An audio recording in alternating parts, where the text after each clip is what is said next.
ntawitoza gucumbagira iyo uvunitse birizana. yego Umusazi utari uwawe akumara irungu ariko waba kutera agahinda. yego nubona inyoni iri kubyinira hejuru y'amashami y'ibiti ntuzatekereze ko yiringiye ko ibyo biti bikomeye, ahubwo iba yiringiye amababa yayo. yego inkoko yanyereye mu bihere barayibaza bati bakwashije umujugujugu. izo ni izindi nkoko zari ziri munsi y'urugo. yego byakiriye ute?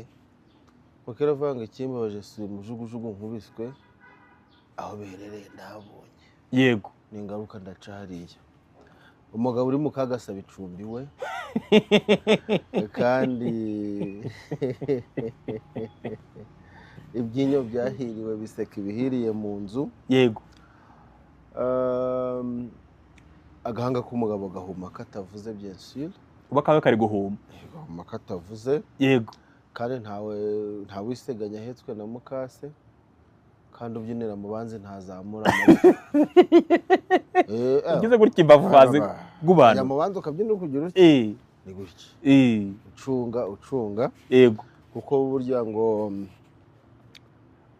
nubona ugeze mu bihe bikomeye ukabona akaga urasumirijwe, uzinjire mu nzu wikingirane, kandi ntuzakururwe n'urusaku rw'ibiri kuvugirwa hanze.